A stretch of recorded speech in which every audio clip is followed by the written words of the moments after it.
데살로니가전서 5장 16절에서 22절 말씀을 봉독합니다. 항상 기뻐하라, 쉬지 말고 기도하라, 범사에 감사하라. 이것이 그리스도 예수 안에서 너희를 향하신 하나님의 뜻이니라. 성령을 소멸하지 말며 예언을 멸시하지 말고 범사에 헤아려 좋은 것을 취하고 악은 어떤 모양이라도 버리라. 아멘.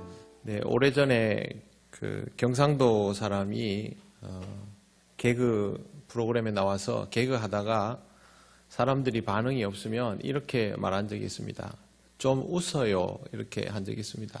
이게 서울 사람들이 듣기에는 굉장히 특이한 억양이고 또 우리 같은 경상도 억양을 가진 사람들이 듣기에도 아주 갑작스러워서 사람들이 거기에 많이 웃고 반응을 했던 적이 있습니다. 웬만한 일에는 잘 웃지 못하는 사람들의 상황을, 정서를 반영한 그런 개그였습니다. 잘 웃지 못한다라는 건 좀 서글픈 이야기입니다. 우스운 장면을 보면서 잠깐 웃을 수 있습니다. 하지만 그것 때문에 인생 자체가 웃음으로 가득해지지는 않습니다. 정말 기쁘고 즐거워야 웃음도 자연스럽게 나오는 법입니다. 바울이 데살로니가 교회에 했던 권면들의 마지막 부분에 우리에게 가장 기억에 남는 것은 단연 오늘 우리가 읽은 말씀입니다. 항상 기뻐하라. 기뻐하라는 말 대신에 다른 걸 한번 넣어보겠습니다. 기뻐하라는 그냥 우리가 마냥 좋아하니까 예를 들면 항상 공부 잘하라. 항상 운동 잘하라. 항상 기뻐하라와 이 두 가지 중에 뭐가 더 어렵겠습니까? 가장 어려운 것은 항상 기뻐하라입니다. 공부는 열심히 노력하는 사람들은 항상 잘합니다. 운동도 많이 하는 사람들은 항상 잘합니다. 그러나 그런 사람들도 항상 기뻐하는 것은 못합니다. 모두 다 어려운 것이지만 항상 기뻐하라는 더더욱 어렵습니다. 이건 어떻습니까? 항상 지혜로워라. 항상 건강해라. 이것도 굉장히 어려운 것입니다. 거의 불가능에 가까울 수 있다고 생각하기도 합니다. 그러나 또 이렇게 사는 사람도 있습니다. 그러나 이거보다 더 힘든 게 항상 기뻐하라입니다. 물론 우리는 기쁜 삶을 살고 싶기 때문에 항상 기뻐하라는 이 성경 구절을 아주 좋아합니다. 그러나 이 구절을 좋아한다는 것만으로는 뭔가 부족하지 않습니까? 이걸 읽었다고 우리의 인생에 갑자기 기쁨이 가득해지지는 않기 때문입니다. 공부를 잘 하려면 공부를 해야 하는 것처럼, 운동을 잘 하려면 운동을 해야 하는 것처럼, 지혜를 얻으려면 책도 많이 읽고 생각도 많이 해야 하는 것처럼 기뻐하려면 기뻐할 만한 것들이 선행이 되어야 합니다. 항상 기뻐하려면 항상 기뻐할 만한 것들이 갖추어질 필요가 있습니다. 기뻐할 만한 준비가 무엇일까? 이것부터 생각을 좀 해야 합니다. 기대 이상의 만족스러운 결과가 주어지면 사람은 기뻐합니다. 아이가 원하던 학교에 진학을 하거나 그보다 더 좋은 학교에 진학을 하거나 또 원하는 직장에 들어가거나 그보다 더 좋은 직장에 들어가거나 기대한 것이 이루어지거나 그 이상의 결과가 오면 사람은 기뻐합니다. 문제는 우리 인생에서 항상 기대한 것이 이루어지거나 기대 이상의 결과가 주어지지는 못한다라는 것이죠. 만약 그런 기대감을 가지고 살아간다면 우리 인생에 기쁨이 충만하기는커녕 아쉬움과 답답함 그리고 불만과 불안이 더 많아질지도 모릅니다. 그래서 높은 기대감이 항상 좋은 것은 아닙니다. 실제로 기대치가 너무 높아서 삶의 만족도가 오히려 떨어지는 사람들이 많습니다. 바라는 것은 많은데 현실이 받쳐주지 않으니 불만이 더 커지는 것입니다. 사회 일만 그런 것이 아니고 교회도 마찬가지입니다. 기쁨이 가득해야 하는 교회 생활에서 불만이 많은 사람들은 항상 기대감이 선입견처럼 자리 잡아 있는 경우를 봅니다. 이 정도는 해야지. 이 정도는 해줘야지. 나한테 이 정도는 해줘야지. 저 사람이 저 정도 하면 안 되지. 그건 다 나름대로 선을 그어놓고 시작한다는 것이죠.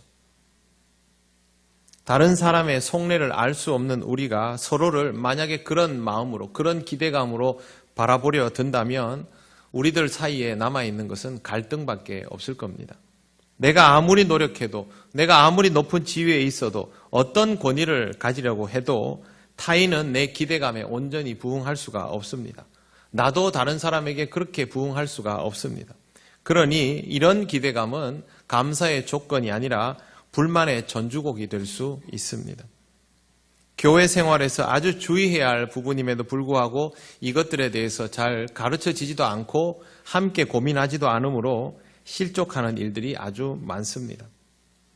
신앙생활에서도 기대감이 오히려 이런 위험을 가지고 있을 정도면 도대체 우리는 어떤 자리에서 기뻐할 수 있을까요? 그럼 기대치를 아예 낮춰버려야 되나? 아예 기대를 하지 말아야 하나라는 생각도 합니다. 그런데 이렇게 기대치를 아예 낮춰버리고 기대를 하지 않아버리면 삶의 모든 내용 자체가 주저앉아버리고 낙담투성이가 될 수도 있습니다. 어차피 안 될 일인데, 어차피 내 인생 별 볼 일 없는데, 이렇게 있다가 무언가가 되면 아유, 나는 별 볼 일 없는 줄 알았는데 이런 것도 되네, 감사하네, 이런 방식은 아닙니다. 기대치가 높다고 기쁨이 늘어나는 것도 아니고, 기대치가 낮다고 기쁨이 늘어나는 것도 아니고, 그러면 어떻게 해야 될까요? 가만히 있는다고 되는 것도 아니고, 무언가 준비하고 노력하기만 한다고 해서 그게 다 이루어지는 것도 아니면 참 답답합니다. 문제는 우리 인생의 변수가 너무 많아서 이렇다는 것이죠. 답은 딱 하나밖에 없습니다. 변수 없는 곳을 찾는 거죠. 변수 없는 영역을 찾는 것입니다. 거기에 내 삶을 고정시키는 것이죠. 그래서 항상 기뻐하라라는 이 성경 구절을 통해서 우리가 발견할 수 있는 답은 이거 하나밖에 없습니다. 하나님을 기뻐하는 것. 사람을 보며 세상을 볼 때 만족함이 없었네. 찬양 여러분 아시죠? 나의 하나님 한 분만으로 나는 만족하겠네. 이거 그냥 불러보자고 쓴 가사가 아닙니다. 시행착오를 통해 받아들이게 된 가사이죠. 세상의 모든 것들은 다 변수투성이지만 이 많은 변수들을 붙들고 계시는 창조주 하나님은 고정되어 있으니 하나님을 믿고 하나님을 기뻐하며 그 변수 많은 세상도, 그렇게 변덕 많은 사람의 마음도 기쁘게 맞이할 수 있게 되는 것입니다. 다르게 말씀드리면 하나님을 기뻐하면 모든 것 속에서 하나님의 의도를 볼 수 있게 됩니다. 그러면 우리에게 일어나는 모든 상황 속에서 기뻐할 수 있는 단초를 얻는 것입니다. 우리가 얼마만큼 기뻐할 수 있을까? 그 말은 우리가 하나님을 얼마만큼 기뻐할 수 있는가에 달려 있습니다. 우리가 하나님을 기뻐하는 만큼 우리는 다른 것들에 대하여서도 기뻐할 수 있습니다. 보통 우리는 그렇게 생각하죠. 내가 다른 일에 대하여 기뻐할 수 있게 되면 하나님을 기뻐할 수 있게 된다라고 먼저 그렇게 생각하지 않습니까? 순서가 반대입니다. 바울이 항상 기뻐하라고 말하는 이유는 자신이 어떻게 해야 항상 기뻐하는 삶을 영위할 수 있는지를 알았기 때문입니다. 우리는 무엇보다도 모든 것의 주인이 되시는 하나님이 기쁜 사람이 되어야 합니다. 그런데 이것은 하나님을 사랑하지 않으면 불가능한 일입니다. 사랑하면 그의 모든 의도가 긍정적으로 받아들여지게 됩니다. 부모님이 나를 꾸지람해도 부모님의 그 꾸지람을 고맙게 받아들일 수 있는 것은 다른 이유는 없죠. 부모님이 나를 사랑하시는구나 라고 믿게 될 때 그걸 받아들이게 되는 것입니다. 하나님을 사랑하게 되면 하나님의 모든 것이 나에게 기쁨으로 다가오게 됩니다. 칭찬도 꾸중도 그 무엇도 마찬가지입니다.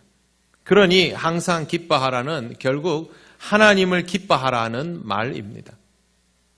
근데 우리는 이걸 자꾸 현실로 먼저 돌려보려고 합니다. 그래서 이렇게 말하고 싶죠. 현실은 그렇지 않은데요. 그건 하나님이 아니라 우리에게 다가오는 현상이기 때문에 그렇게 반응을 합니다. 문제는 여기에서 준비가 되어야죠. 제가 예전에 이런 말도 들은 적이 있습니다. 이렇게 얘기하면요.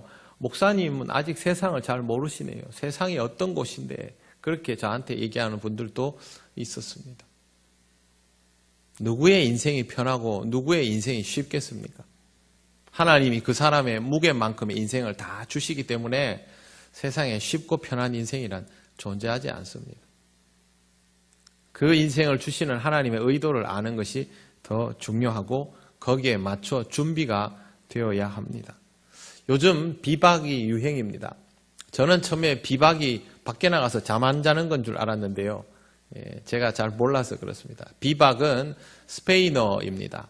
밖에서 야영할 때 그 야영하는 것을 스페인어로 비박이라고 합니다.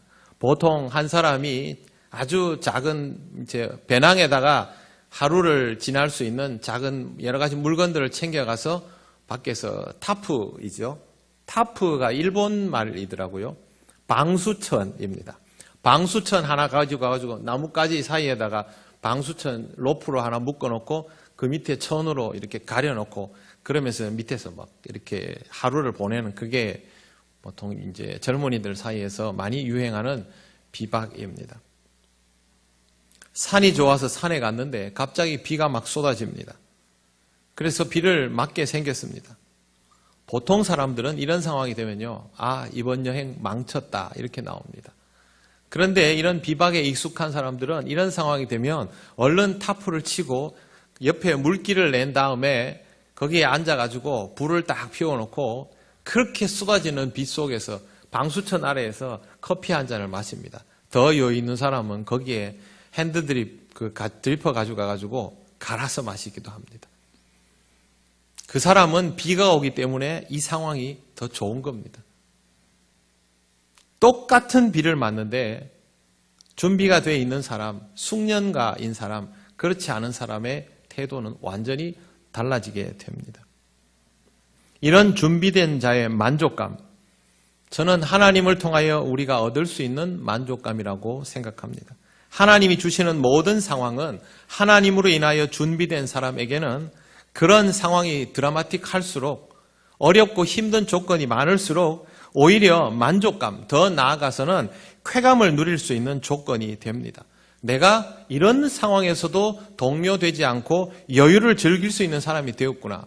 내가 이런 핍박의 환경 속에서도 신앙을 지킬 수 있는 사람이 되었구나. 순교자들에게서 볼 수 있는 여유가 이런 거 아니겠습니까? 하나님 때문에 가능한 일입니다.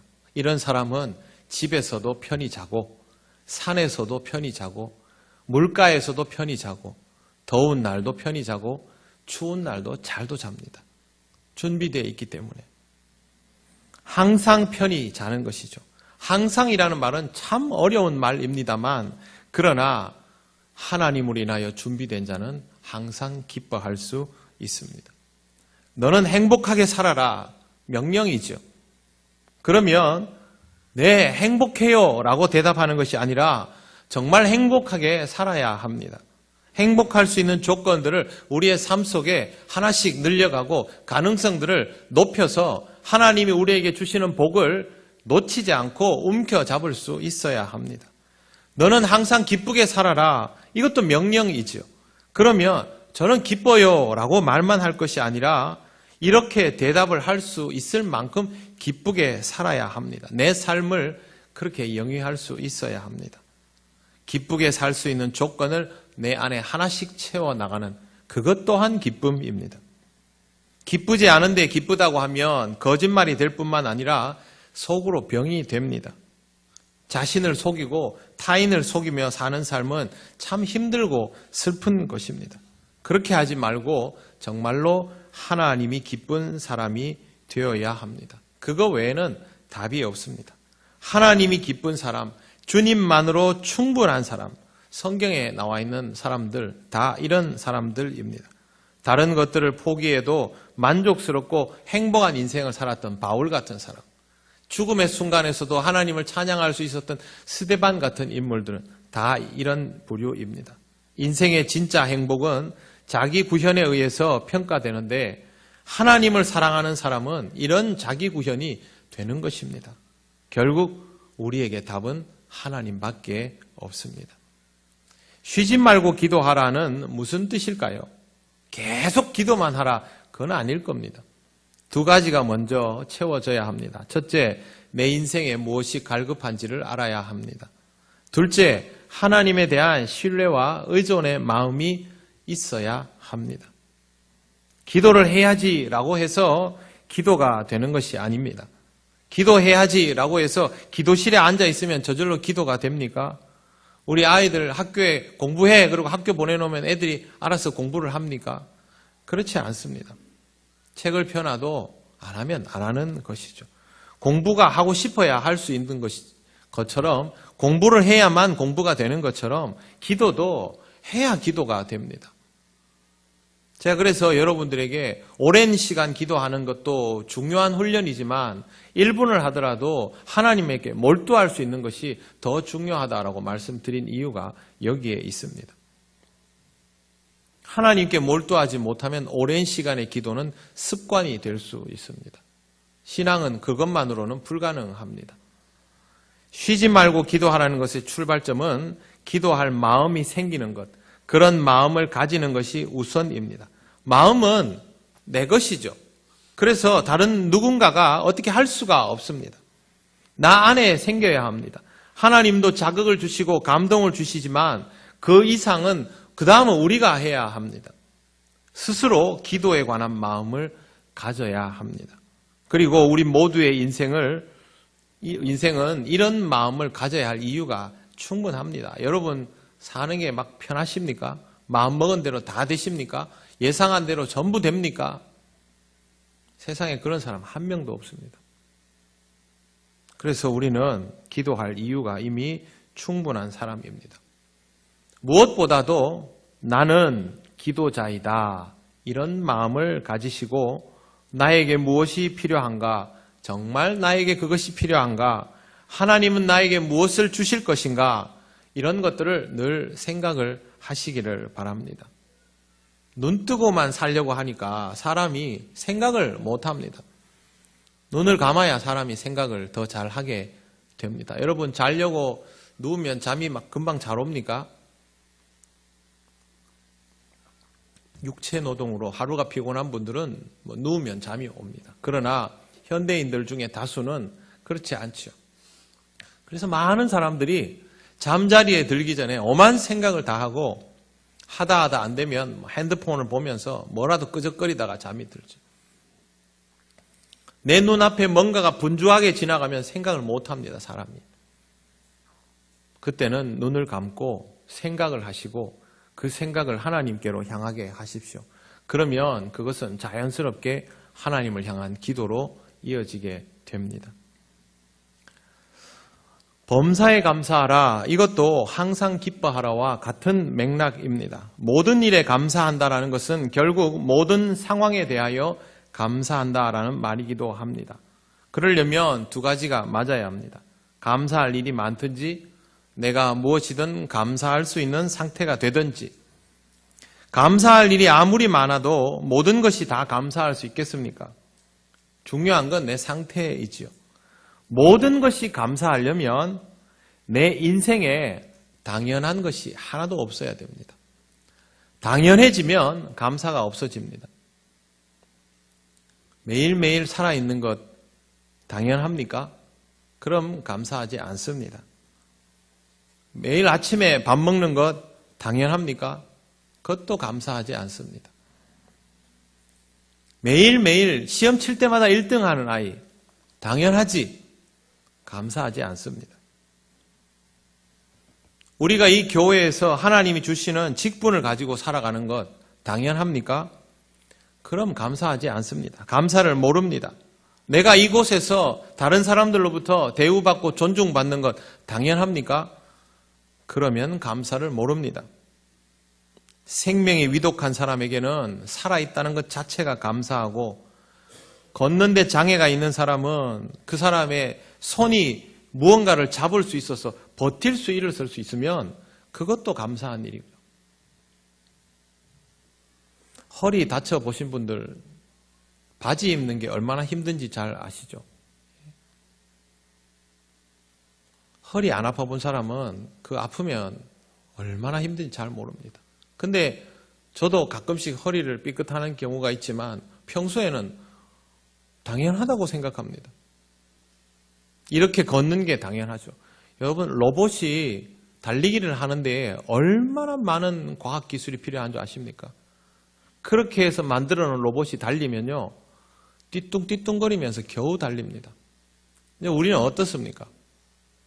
완벽한 균형감을 가지고 달리지 않습니까? 근데 우리는 이게 당연합니다. 그러니 감사하지도 않은 것이죠. 어릴 때 공부 열심히 하지 않던 사람이 사회생활 하다가 늦게 공부하는 사람들 보면요, 거의 예외 없이 공부 진짜 열심히 합니다. 왜 그렇게 열심히 할까요? 공부할 수 있다는 게 너무 감사하다는 걸 알았기 때문이죠. 그런 사람은 열심히 공부합니다.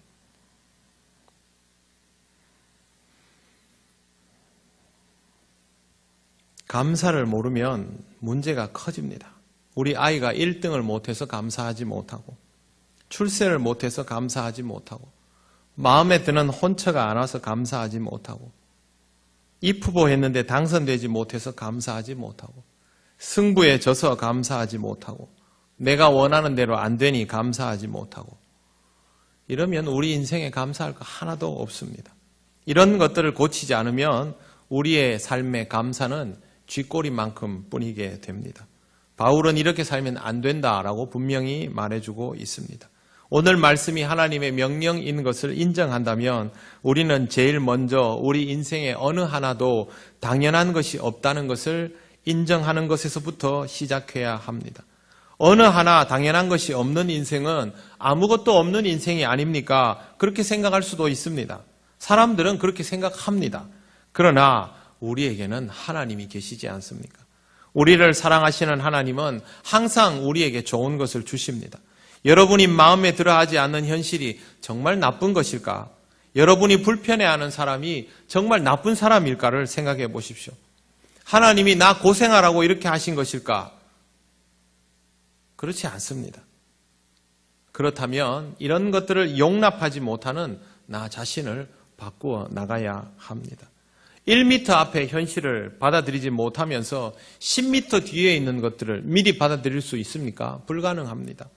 1m 옆에 있는 사람을 용납하지 못하면서 10m 밖에, 이 교회 밖에 있는 사람들을 용납할 수 있습니까? 그렇게 할 수 있다고 말하면 그건 위선입니다. 가정에서부터, 교회에서부터 이렇게 다가오는 상황과 사람이 여러분에게 가장 우선적으로 제공된 감사의 조건인 것을 받아들이셔야 합니다. 그것이 순종이고 범사에 감사할 수 있는 지름길입니다. 범사입니다. 내가 선택한 영역이 아닙니다. 그러므로 감사의 지경을 넓혀 가시기를 바랍니다. 넓혀 갈수록 여러분의 삶은 행복해집니다. 18절 말씀은 설명이 따로 필요 없습니다. 이것이 그리스도 예수 안에서 너희를 향하신 하나님의 뜻이니라. 무조건 기뻐하고 언제나 기도하고 무조건 감사하는 것이 되면 하나님이 우리에게 주시는 선물이 얼마나 귀한 것인지를 알게 될 것이다. 이런 뜻입니다. 물을 무서워하는 사람과 물속에서 행복해하는 사람의 차이, 산을 무서워하는 사람과 산을 행복해하는 사람의 차이처럼 하나님을 무서워하고 불편해하는 사람과 하나님을 기뻐하고 하나님을 사랑하는 사람의 차이 분명히 있지 않습니까?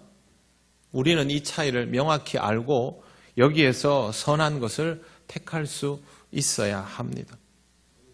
하나님을 인하여 주어지는 여러분의 오늘이 얼마나 귀한 것인지를 잘 깨달으시기를 바랍니다.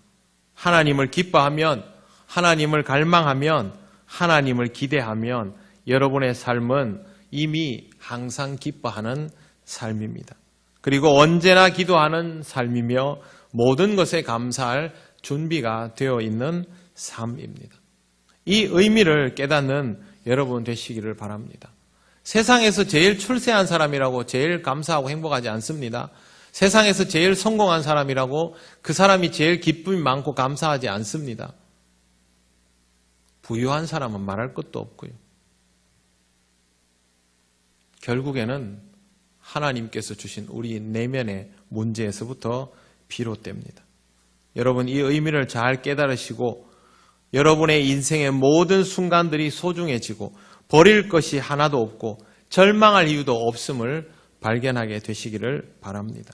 여러분의 인생이 이미 하나님의 은총으로 채워지고 있다는 사실을 깨달을 때에 그 인생 속에서 여러분이 채워나가야 할 영역이 무엇인지도 알 수 있게 됩니다. 하나님이 이런 것들은 채워주시고 이 부분에서 이 벽돌은 내가 집어넣어야 되고 그렇게 해서 만들어져 가는 것입니다. 우리 인생이. 그게 하나님과 우리가 함께 일하는 겁니다. 이것으로 이미 준비된 은혜로운 삶은 여러분에게 더욱 구체화될 것입니다. 11월은 추수감사절이 있습니다. 뭘 감사해야 될까? 내 삶에 무엇이 있을까? 요즘 사람들 정말 힘들다는데 나도 힘든데 힘들어서 신앙생활도 잘 못하겠는데 그런 이야기 많이 듣습니다.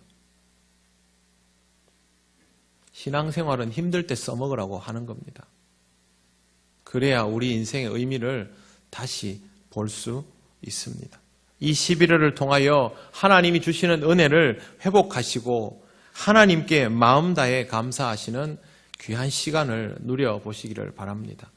하나님은 우리 인생을 허투루 주신 적이 없습니다. 분주하게만 살지 마시고 이 한 달 동안 여러분 자신의 삶을, 여러분의 시간을, 여러분의 상황을, 여러분 주변에 있는 사람들을 전체적으로 한번 잘 살펴보시기를 바랍니다. 그 속에서 여러분에게 말씀하시는 하나님의 세미한 음성을 들으시고 하나님께 더 없는 기쁨과 감사로 영광 돌리시기를 바랍니다.